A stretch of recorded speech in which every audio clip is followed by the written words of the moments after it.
میں زندگی کے اس مشکل ترین دور سے گزر رہی تھی جہاں اپنے شوہر، اپنی محبت کو مجھے خود اپنی آنکھوں کے سامنے کسی اور کے ساتھ دیکھنا پڑتا تھا۔ میری زندگی کا یہ اتنا بھیانک دور تھا کہ میرے لیے ایک ایک پل عذاب کی طرح تھا۔ میرا شوہر نعمان، جس سے میں بے انتہا محبت کرتی تھی، وہ میرے سامنے میری 16 سالہ نوکرانی کے ساتھ وہ سب کچھ کر جاتا تھا کہ جسے دیکھ کر میرے لیے سانس لینا بھی دوبر ہو جاتا تھا۔ یہ بھی ایک ایسی ہی شام تھی۔ میں اپنے بچے کو سلا کر کمرے سے باہر نکلی تو مجھے نعمان کی آواز باورچی خانے سے سنائی دی۔ میں حیران تھی کہ نعمان جلدی کیسے آ گئے۔ ویسے وہ عموماً 8 بجے کے قریب آتے تھے، لیکن ابھی صرف 7 بج رہے تھے۔ ان کی آواز کے پیچھے میں جیسے ہی باورچی خانے کے دروازے پر پہنچی تو اندر کے منظر نے میرے ہوش اڑا دیے۔ میرا شوہر میری 16 سالہ نوکرانی کی کمر پکڑے اس کی گردن پر جھکا ہوا تھا۔ یہ دیکھ کر میری آنکھوں سے آنسو بہہ گئے۔ بڑی مشکل سے میرے منہ سے نکلا تھا، نعمان، یہ کیا ہو رہا ہے؟ میری آواز پر میرا شوہر چونک کر پلٹا اور میری طرف دیکھ کر مسکرایا۔ کہنے لگا کہ کچھ نہیں، جاؤ تم جا کر اپنا کام کرو۔ یہ کہہ کر وہ پھر نوکرانی کی طرف متوجہ ہوا اور مجھے لگا میرے دل پر کسی نے چھری پھیر دی ہو۔ میں اندر داخل ہوئی اور میں نے نوکرانی کو ہاتھ پکڑ کر اپنی طرف کھینچا اور نعمان سے کہا کہ آپ کو شرم نہیں آتی؟ آپ میرے سامنے کیسے ایک ملازمہ کے ساتھ یہ سب کچھ کر سکتے ہیں؟ میری بات پر نعمان کے چہرے پر مسکراہٹ آ گئی۔ کہنے لگے، ہاں بالکل، میں تمہارے سامنے یہ سب نہیں کر سکتا، اس لیے مجھے نورین کو لے کر بیڈ روم میں جانا چاہیے۔ چلو نورین، یہ کہہ کر اس نے ملازمہ کا ہاتھ پکڑا اور ہمارے ہی کمرے میں چلا گیا۔ بیڈ پر سوتا ہوا ہمارا بچہ اٹھا کر اس نے باہر لا کر میری گود میں پکڑایا اور اندر سے کمرے کا دروازہ بند کر لیا۔ میرے سر پر آسمان گر پڑا۔ میں پوری طرح دروازہ پیٹنے لگی، لیکن میرے شوہر نے دروازہ نہ کھولا۔ البتہ اس آواز سے میرا بچہ اٹھ گیا اور رونے لگا۔ وہ صرف 2 سال کا تھا۔ میں نے بھی اسے اپنے سینے سے چمٹایا اور آنسو بہانے لگی۔ روتے روتے میں کمرے کے دروازے کے ساتھ ہی لگ کر بیٹھ گئی تھی، کیونکہ جانتی تھی کہ میری پوری دنیا لٹ چکی ہے۔ میں نے کئی بار ایسے منظر دیکھے تھے جب میرا شوہر نوکرانی کے آگے پیچھے منڈلاتا تھا، بہانے بہانے سے اسے ہاتھ لگاتا، لیکن میں نظر انداز کرتی رہی۔ مگر آج تو پانی سر سے گزر گیا تھا۔ میرے شوہر نے میری آنکھوں کے سامنے میرا حق کسی اور کے حوالے کر دیا تھا۔ وہ نوکرانی جو ہم نے ہمارے بچے کے کاموں کے لیے رکھی تھی، اسے میرے شوہر نے میری جگہ دے دی تھی۔ میں کتنے ہی گھنٹوں تک روتی رہی تھی۔ پھر جب دروازہ کھلا اور نورین باہر نکلی تو میں اس کا چہرہ دیکھنے لگی۔ اس کی آنکھوں میں چمک تھی، ایک خوشی۔ چہرہ شرم سے گلابی پڑا ہوا تھا۔ میں بس حیرت سے اسے تکتی رہ گئی۔ کتنی آسانی سے اس نے میری جگہ لی تھی۔ ایک حرام کا رشتہ بنا کر وہ کیسے خوش تھی۔ میں تیزی سے اٹھی اور میں نے اسے بالوں سے پکڑ لیا اور پوچھا کہ نورین، ذرا شرم نہیں آئی؟ تم اس گھر کی ملازمہ ہو، تمہیں میں نے اپنے بچے کے لیے رکھا تھا، لیکن تم نے تو میرے ہی شوہر کے ساتھ۔ میری بات سن کر نورین نے عجیب سی نظروں سے مجھے دیکھا اور کہنے لگی، جب آپ اپنے شوہر کی خواہشات کو پورا نہیں کر سکتی تو ظاہر سی بات ہے وہ کسی اور کی طرف تو دیکھیں گے نا۔ اب میں 24 گھنٹے ان کی آنکھوں کے سامنے رہتی ہوں، جوان ہوں، خوبصورت ہوں، ان کی خواہشات کو سمجھتی ہوں، اسی لیے تو انہوں نے مجھے آپ کی جگہ دی ہے۔ نورین کا لہجہ بالکل بدل گیا تھا اور میں بس حیران پریشان سی اسے تکتی رہ گئی تھی۔ یہ وہ نورین تو نہیں تھی جو 2 سال پہلے میرے گھر کام کے لیے آئی تھی۔ یہ تو کوئی اور ہی تھی جس نے مجھ سے میرا سب کچھ چھین لیا تھا، اور اتنے حق سے وہ میرے شوہر کو اپنا کہہ رہی تھی، جیسے میں نہیں بلکہ وہ نعمان کی بیوی ہو۔ اس کے بال میری مٹھی میں ہی تھے کہ اتنے میں نعمان کمرے سے نکلے اور یہ منظر دیکھ کر وہ مجھ تک آ گئے۔ انہوں نے میرے ہاتھ سے نورین کے بال چھڑوائے اور کہنے لگے، اگر آئندہ تم نے نورین کے ساتھ بدتمیزی کی تو مجھ سے برا کوئی نہیں ہوگا۔ اگر تمہیں نورین سے تکلیف ہے تو اپنی اولاد لو اور اس گھر سے دفع ہو جاؤ، لیکن نورین کو دھکا بھی نہیں لگنا چاہیے۔ میں نے نم آنکھوں سے اپنے شوہر کو دیکھا جو کتنی آسانی سے مجھے اپنے گھر سے نکل جانے کو کہہ رہا تھا، اور پھر مجھے احساس ہوا کہ اگر سر پر ماں باپ کا سایہ نہ ہو، میکا مضبوط نہ ہو، تو ہر لڑکی پر ایسا دن آتا ہے، سسرال والے یا شوہر دونوں میں سے کوئی ایک اسے یہ جتا ہی دیتا ہے کہ وہ بے آسرا ہے اور ان کے سہارے پر جی رہی ہے۔ میرا شوہر بھی جانتا تھا کہ میرے والدین حیات نہیں ہیں، بہن بھائی کا سہارا نہیں ہے، اس لیے میں اس کے ہر ظلم کو برداشت کروں گی، اور یہی سچ بھی تھا۔ شوہر نے جب طلاق کی دھمکی دی تو میں نے صبر کا گھونٹ پی لیا، کیونکہ اس کے سوا میرے پاس کوئی اور راستہ نہیں تھا۔ اگر میرا شوہر ہاتھ پکڑ کر مجھے اپنے گھر سے باہر نکال دیتا تو میں کہاں جاتی؟ میرا تو کوئی ٹھکانہ نہیں تھا۔ اس لیے جو کچھ میری آنکھوں کے سامنے ہو رہا تھا وہ سب دیکھتے ہوئے بھی میں اندھی بن گئی، اور پھر میرے سامنے ہی میرے شوہر نے مسکرا کر نورین کو دیکھا اور کہنے لگا، تیار رہنا، رات کو ہم ڈنر باہر کریں گے۔ نورین نے مسکرا کر حامی بھری تھی اور باورچی خانے میں چلی گئی۔ کچھ دیر بعد پھر نورین میرے پاس آئی اور کہنے لگی، اپنی سرخ رنگ والی ساڑی دے دیں، نعمان نے کہا ہے کہ میں آپ کی نیٹ والی ساڑی پہن کر ان کے ساتھ ڈنر پر چلوں۔ میں خالی خالی نگاہوں سے اسے دیکھنے لگی۔ جب وہ مجھ سے میرا شوہر لے چکی تھی تو پھر ساڑی کی کیا بات تھی؟ میں نے کچھ نہ کہا اور الماری کی طرف اشارہ کر دیا۔ وہ اپنی پتلی کمر لچکاتی الماری کی طرف گئی اور ساڑی نکال کر چلتی بنی۔ میں بس اسے دیکھتی ہی رہ گئی تھی۔ تھوڑی دیر بعد میرا بیٹا رونے لگا اور میں کمرے سے باہر نکلی تو سامنے کے منظر نے مجھ سے کھڑے ہونے کی طاقت بھی چھین لی تھی۔ میری ہی ساڑی پہنے، میرے ہی زیورات ڈالے میری ملازمہ کوئی حور پری معلوم ہو رہی تھی، اور میرا شوہر اس کے قدموں میں بیٹھا اسے سینڈل پہنا رہا تھا۔ میں مرے مرے قدموں سے ان کے قریب پہنچی تو نورین نے مسکرا کر میری طرف دیکھا اور کہنے لگی کہ آپ کی یہ ساڑی آپ سے زیادہ مجھ پر اچھی لگ رہی ہے۔ نعمان نے بھی اس کی بات کی تائید کی اور پھر وہ دونوں کھڑے ہو گئے تھے۔ نعمان نے نورین کی برہنہ کمر پر اپنا ہاتھ مضبوطی سے جمایا تھا اور مجھ پر الوداعی نظر ڈالتے ہوئے وہ باہر کی طرف نکل گئے تھے، اور میں وہیں صوفے پر ڈھیر ہو گئی تھی۔ زندگی نے ایسے پلٹا کھایا تھا کہ کچھ باقی نہیں بچا تھا۔ خاص کر میرے ساس سسر کے انتقال کے بعد تو سب کچھ ہی ختم ہو گیا تھا۔ اب سے 2.5 سال پہلے سب کچھ بالکل مختلف تھا۔ نعمان سے شادی کے وقت میں خوش تھی۔ ہر کوئی میری قسمت پر رشک کرتا تھا کہ غریب گھرانے سے ہونے کے باوجود بھی میرے لیے اتنے بڑے گھرانے سے رشتہ آیا تھا۔ نعمان کا اپنا کاروبار تھا، بڑا سا بنگلہ تھا، گاڑی تھی، ہر طرح کی آسائش میسر تھی، اور ایسے میں ان کا رشتہ میرے لیے آنا واقعی قابل رشک بات تھی۔ خاندان میں تو ہر کوئی حیران تھا کہ کیسی ہماری انجم کو اتنا اچھا رشتہ مل گیا۔ میرے ماں باپ بھی بہت خوش تھے۔ پھر میرے باپ نے اپنی بساط کے مطابق میری شادی میں کوئی کسر نہ چھوڑی، ہر چیز ایک سے بڑھ کر ایک کی۔ میں دلہن بنی تو میرے حسن کو 4 چاند لگ گئے۔ جس نے مجھے دیکھا وہ دیکھتا ہی رہ گیا۔ شادی کی رات جب نعمان کمرے میں آئے تو وہ بھی مجھے دیکھ کر میرے حسن کی تعریف کیے بنا نہ رہ سکے۔ میں واقعی بہت خوبصورت تھی، شاید اسی لیے ان کے گھر والوں نے میرا انتخاب کیا تھا۔ لیکن شادی کے کچھ دنوں بعد ہی مجھے اپنے شوہر کی رنگین طبیعت کا احساس ہو گیا۔ ہم کسی بھی تقریب میں جاتے تو نعمان میری بجائے وہاں موجود دوسری عورتوں میں زیادہ دلچسپی لیتے، اور جب میں اس بارے میں سوال جواب کرتی تو وہ مجھے شکی ٹھہرا دیتے اور کہتے کہ تم چھوٹے گھرانے کی ہو نا، اس لیے تمہیں ہر بات پر شک کرنے کی عادت ہے۔ جب بار بار وہ مجھے یہی بات کہتے تو میں خاموش ہو جاتی، اور پھر میں امید سے ہو گئی۔ شادی کے چوتھے مہینے میں ہی میرے پاس حمل ٹھہر گیا۔ بچہ ہونے کی خوشی اتنی زیادہ تھی کہ میرے شوہر نے اپنی ساری غلط عادتوں کو ترک کر دیا تھا۔ وہ سارا وقت بس یہی کہتے کہ مجھے ایک بیٹا دے دو، مجھے وارث چاہیے، اور پھر میری گود میں واقعی بیٹا آ گیا۔ لیکن بیٹے کی پیدائش کے دوران کچھ ایسی پیچیدگیاں ہوئیں کہ میں مرتے مرتے بچی۔ میں موت کے منہ سے واپس آئی تھی، اس لیے میری رنگت پوری طرح ڈل گئی، میری صحت ختم ہو گئی، میں ہڈیوں کا ڈھانچہ بن گئی، میں بہت کمزور دان پان سی ہو گئی اور اپنے شوہر کے دل سے بھی اتر گئی۔ بچہ ہونے کے کچھ دنوں بعد ہی نعمان کہنے لگے کہ میں نے تم سے شادی تو نہیں کی تھی، تم تو کچھ اور ہی ہو گئی ہو، میرا تو تمہاری شکل دیکھنے کو بھی دل نہیں چاہتا۔ ان کی یہ باتیں سن کر میں بالکل حیران رہ گئی۔ میں نے انہیں ان کی زندگی کی سب سے بڑی خوشی، ان کی اولاد دی۔ اس کے لیے میں نے اپنی جان کو داؤ پر لگایا تھا، اور وہ میرے جسم اور میری رنگت پر کمنٹس پاس کر رہے تھے۔ ان کی ذہنیت پر مجھے بہت افسوس ہوا، مگر میرے پاس اتنا وقت ہی نہیں تھا کہ میں گھر کے ساتھ ساتھ خود پر توجہ دیتی۔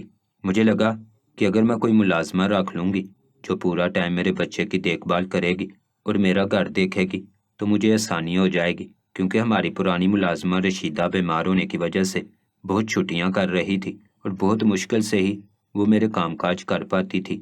جب مجھے لگا کہ مجھے اپنے اوپر توجہ دینے کی ضرورت ہے تو میں نے رشیدہ سے ملازمہ کی بات کی اور کہا کہ کوئی ایسی ملازمہ چاہیے جو فل ٹائم میرے گھر میں ہی رہے۔ مجھے کیا معلوم تھا کہ میرے سر نورین جیسی بلا پڑے گی، جسے رکھنے کے بعد میں پوری طرح اپنے اس فیصلے پر پچھتائی تھی۔ میرا شوہر تو مجھے چھوڑ کر ملازمہ کا ہی عاشق ہو گیا تھا۔ میں نے تو سوچا بھی نہیں تھا کہ نعمان کبھی اپنے سے آدھی عمر والی لڑکی کے ساتھ بھی فلرٹ کریں گے، لیکن غلطی صرف نعمان کی تو نہیں تھی، نورین بھی ان کے ہر قدم میں ان کے ساتھ تھی۔ جب پہلی بار نعمان نے نورین کو چھوا تھا اس وقت سے ہی وہ ان کی ہر حرکت کی پذیرائی کرتی تھی، کیونکہ نعمان کی صورت میں اس سے پیسہ نظر آتا تھا، اور اب بھی وہ اسی پیسے اور آسائشوں کے پیچھے دیوانی ہو کر نعمان کے ہمراہ چل پڑی تھی۔ لیکن یہ ایک دن کی کہانی ثابت نہ ہوئی، بلکہ یہ تماشا چل پڑا۔ 16 سال کی نورین نے مجھ سے میرا گھر، میرا شوہر، میرا وجود، سب کچھ چھین لیا تھا، جسے میں بہت پاکیزہ اور نیک سمجھی تھی۔ اس نے ثابت کر دیا تھا کہ ہر شخص اعتبار کے قابل نہیں ہوتا۔ مجھے وہ دن آج بھی یاد تھا جب 2 سال پہلے میرے پاس میرے بیٹے کی پیدائش ہوئی تھی۔ میں بہت بیمار تھی۔ میرے گھر کام کرنے والی ملازمہ رشیدہ بھی اتفاقاً انہی دنوں بہت بیمار پڑ گئی تھی۔ اس نے بھی ساتھ کام چھوڑنے کی بات کی تو میری جان نکل گئی۔ میں نے رشیدہ کی منت کی کہ کام نہ چھوڑنا، تو وہ کہنے لگی، بی بی جی، مجھ میں تو ہمت نہیں، اب میں اپنے گاؤں واپس جا رہی ہوں، لیکن اگر آپ کہیں گی تو میں گاؤں سے اپنی بیٹی کو بلا کر آپ کے پاس رکھا دوں گی۔ آپ اسے مستقل اپنے گھر میں جگہ دے دینا۔ 14 سال کی معصوم بچی ہے، آپ کے سارے کام کاج کر دے گی اور آپ کو پریشانی بھی نہیں ہوگی۔ میں نے سوچا کہ مجھے ایک فل ٹائم ملازمہ مل رہی ہے اور پھر بچی تو ہے، کیا پریشانی ہے؟ اور یہی سوچ کر میں نے رشیدہ سے حامی بھر لی تھی، اور پھر رشیدہ نے گاؤں جانے سے پہلے اپنی بیٹی کو شہر بلایا۔ جب پہلی بار نورین ہمارے گھر آئی تھی تو حیرت سے ایک ایک چیز کو دیکھ رہی تھی کہ اس کا شہر میں پہلا قدم تھا۔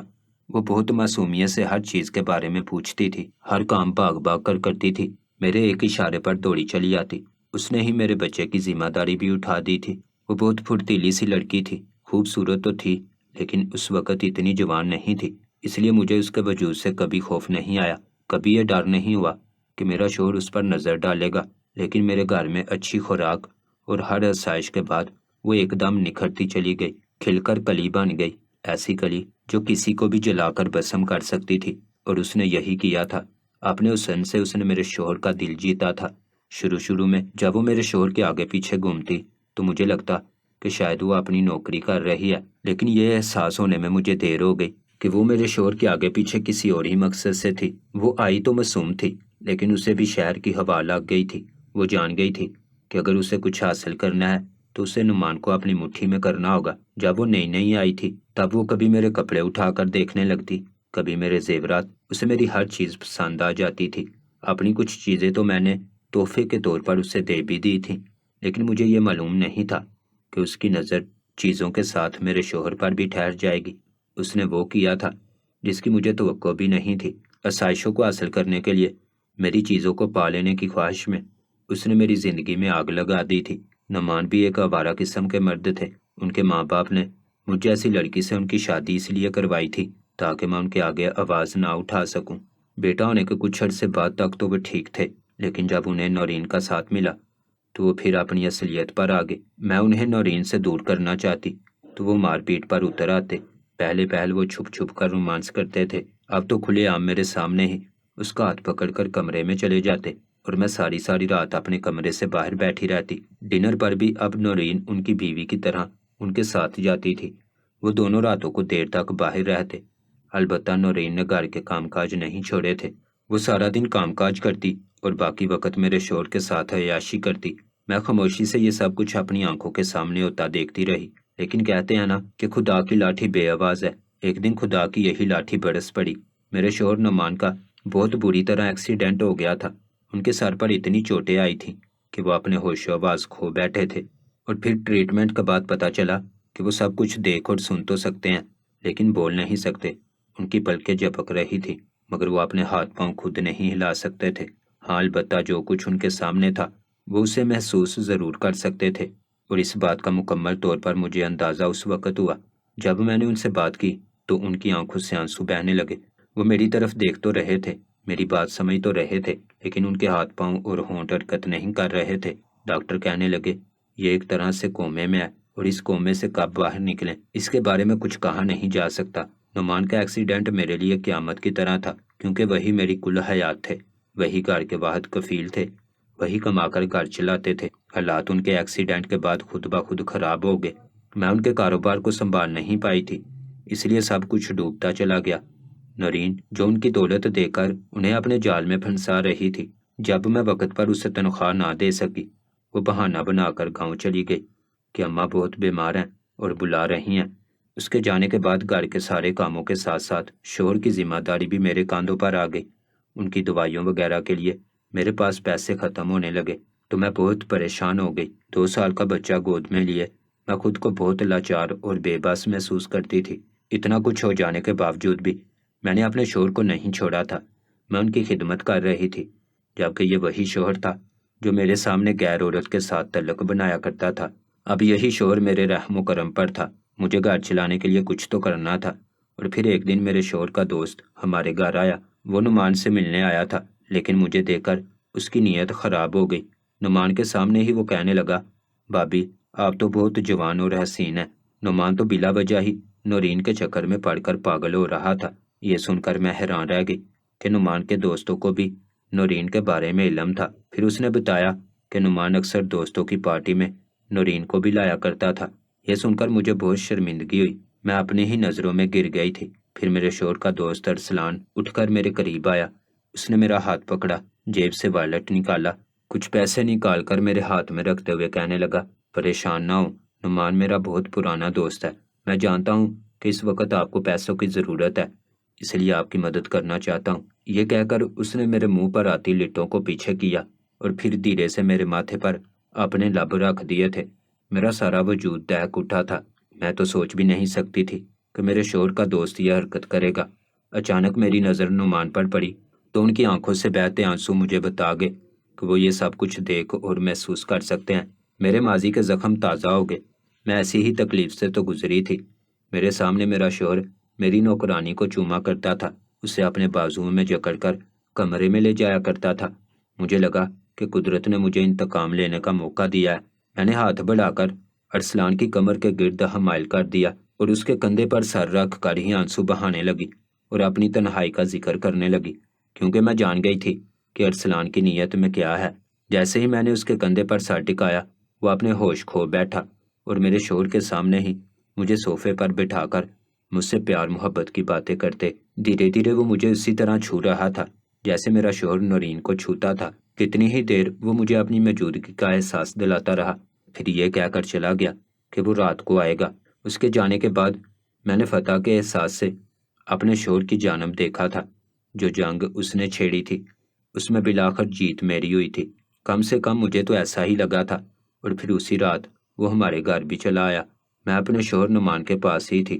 میرا 2 سالہ بیٹا میری گود میں تھا کہ جب ارسلان کو دیکھ کر میرے چہرے پر چمک آ گئی۔ میں نے اپنے بچے کو ایک طرف لٹایا اور خود جا کر وہی ساڑی پہنی جو نورین نے مجھ سے لے کر پہنی تھی۔ اس سرخ رنگ کی ساڑی میں پھر سے قیامت ڈال رہی تھی، کیونکہ اب میرے چہرے کی رنگت بحال ہو گئی تھی۔ ڈلیوری کا اثر ختم ہو گیا تھا۔ اس ساڑی میں کسی کو بھی زیر کر سکتی تھی۔ انتقام کی آگ نے میرے اندر ایسی بے چینی پیدا کی تھی کہ میں صحیح اور غلط کو بلا کر اپنے شوہر کے سامنے ارسلان کے بازو میں سما گئی۔ میرے شوہر کی آنکھوں سے بہتے آنسو میرے اندر ٹھنڈک پیدا کر رہے تھے۔ میں جانتی تھی کہ وہ کس اذیت سے گزر رہے ہیں، لیکن مجھے ہرگز بھی اب اس بات سے کوئی فرق نہیں پڑ رہا تھا۔ پھر ارسلان اس رات کچھ گھنٹے میرے ساتھ گزار کر چلا گیا اور پھر اکثر ایسا ہونے لگا، نعمان کا کوئی نہ کوئی دوست آتا اور عیادت کے بہانے میرے ساتھ وقت گزارتا۔ میں بھی ہرگز پیچھے نہ ہٹتی تھی، بلکہ اپنے شوہر کے آگے ہی میں ان کے دوستوں کے گلے لگ جاتی، ان کے سینوں سے سر ٹکا کر اپنی تنہائی کا رونا اگاتی اور وہ مجھے اپنی موجودگی کا احساس دلاتے۔ مجھے لگتا تھا کہ میں کچھ بھی غلط تو نہیں کر رہی ہوں، میں بس وہی تو کر رہی تھی جو میرے شوہر نے میرے ساتھ کیا تھا۔ لیکن 15-20 دن بعد ہی میرا بیٹا شدید بیمار ہو گیا، وہ بستر سے لگ گیا۔ شاید اس کی ایک وجہ یہ تھی کہ میں اس پر توجہ نہیں دے رہی تھی۔ میری ساری توجہ بس اس جانب تھی کہ مجھے اپنے شوہر سے انتقام لینا ہے۔ جب اسے بہت شدید بخار ہوا تو میں بہت پریشان ہو گئی۔ میں گھر کے کام بھی کر رہی تھی اور اسے بھی سنبھال رہی تھی، اور اس دوران میرا پاؤں کسی چیز میں اٹکا اور میں اتنی بری طرح گری کہ پھر کھڑے ہونا میرے بس سے باہر ہو گیا۔ میری چیخیں گونجنے لگی، شاید میرے پیر کی ہڈی کو نقصان پہنچا تھا۔ مجھے اس طرح گرتا ہوا دیکھ کر میرے شوہر ایک دم ہی ہوش میں آ گئے تھے۔ وہ گرتے پڑتے میرے قریب آئے، مجھے آوازیں دیتے ہوئے پکارنے لگے۔ انہیں ہوش میں آتا دیکھ کر میں حیران رہ گئی تھی۔ وہ میرے پاؤں کو پکڑ کر سہلا رہے تھے، پوچھ رہے تھے کہ مجھے زیادہ تو نہیں لگی۔ میں اپنا درد بلا کر بس ان کا چہرہ دیکھنے لگی تھی، اور پھر انہیں بھی احساس ہوا کہ وہ کوما سے اٹھ گئے ہیں۔ کچھ دیر تک وہ خاموش رہے اور پھر پھوٹ پھوٹ کر رونے لگے۔ میں بھی رو پڑی تھی۔ سمجھ نہیں آ رہا تھا کہ ان کے ہوش میں آنے پر کیسے ری ایکٹ کروں، کیونکہ میں تو اپنی ہر حد پار کر چکی تھی۔ انتقام کی آگ میں جل کر میں نے جو کچھ کیا تھا وہ ناقابل معافی تھا، لیکن میرے شوہر نے مجھے گلے سے لگا لیا، مجھ سے معافی مانگنے لگے۔ وہ اپنی ہر غلطی پر وہ بہت شرمندہ تھے۔ وہ جانتے تھے کہ میں نے جو کچھ بھی کیا ہے وہ صرف اور صرف انتقام کی آگ میں جل کر کیا ہے، اس لیے انہوں نے مجھے خود سے معاف کر دیا تھا اور اپنی غلطیوں کی معافی چاہتے تھے۔ لیکن میں ان کی نظروں میں شرمندہ ہو گئی تھی، کیونکہ میں نے انہیں تکلیف پہنچانے کے لیے غلط راستے پر قدم رکھ دیا تھا۔ جو کچھ انہوں نے کیا تھا اگر وہ گناہ تھا تو میں نے بھی کوئی نیکی کا کام نہیں کیا تھا۔ میں ان سے نظریں چرا رہی تھی، مگر پھر انہوں نے میرا ہاتھ پکڑا اور کہنے لگے کہ تم نے جو کچھ کیا وہ غلط ضرور ہے، لیکن کہیں نہ کہیں اصل قصوروار میں ہوں، اس لیے اب ماضی کی کسی بات کو نہ دہرانا۔ مجھے ہوش آ گیا ہے کہ میں نے کتنا بڑا گناہ کیا، اور دیکھ لو نورین، جس کی خاطر میں نے تمہیں چھوڑا وہ کیسے میری دولت جاتے ہی مجھے چھوڑ کر چلی گئی، لیکن تم نے اتنا کچھ ہونے پر بھی میری خدمت کرنا نہ چھوڑی۔ میرا شوہر میرا شکر گزار ہو رہا تھا، جبکہ میں بس سر جھکائے بیٹھی تھی۔ ہم دونوں نے ہی ایک دوسرے سے معافی مانگ کر ایک دوسرے کو معاف کر دیا تھا۔ میرے شوہر کو یہ بات اچھی طرح سمجھ آ گئی تھی کہ ظاہری خوبصورتی اور حسن بس 4 دن کی بات ہے، انسان کی سیرت اچھی ہونی چاہیے، اور میں بھی جان گئی تھی کہ انتقام لینے والا کبھی سکون میں نہیں رہ سکتا۔ اگر انسان کو سکون چاہیے تو اسے معاف کرنا سیکھنا ہوگا۔ میں نے اپنے شوہر سے انتقام لینا چاہا تھا اور اس کی وجہ سے میں خود گناہوں کی دلدل میں پھنس گئی تھی، لیکن جب میں نے اپنے شوہر کو معاف کیا تو میری زندگی پرسکون ہو گئی۔ کچھ سالوں بعد رشیدہ ہمارے گھر آئی تو اسے دیکھ کر میں حیران رہ گئی۔ وہ بہت زیادہ بیمار تھی۔ میرے پاس آ کر میرے قدموں میں بیٹھ گئی اور معافی مانگنے لگی۔ اس نے روتے ہوئے بتایا کہ نورین اس دنیا سے چلی گئی ہے کیونکہ اسے اس کی غلطیوں کی وجہ سے کم عمری میں ہی ایک جان لیوا بیماری لگ گئی تھی۔ وہ زیادہ دن زندہ نہ رہ سکی۔ اس نے دولت کی ہوس میں نہ جانے کتنے لوگوں کو اپنا شکار بنایا تھا، اور اسی وجہ سے اسے ایک ایسی بیماری ہو گئی تھی کہ وہ اپنی جان سے ہاتھ دھو بیٹھی تھی۔ یہ سن کر میں دنگ رہ گئی تھی کہ ایک خوبصورت جوان لڑکی اپنے گناہوں کی وجہ سے اپنی زندگی ہار گئی تھی۔ میں نے نورین کو بھی دل سے معاف کر دیا تھا۔ آج میں اور میرے شوہر ایک اچھی زندگی گزار رہے ہیں۔ ہم دونوں ماضی کو بدل تو نہیں سکتے، البتہ اسے بلانے کی کوشش کرتے ہیں، اور یہی ہماری زندگی کا سچ ہے۔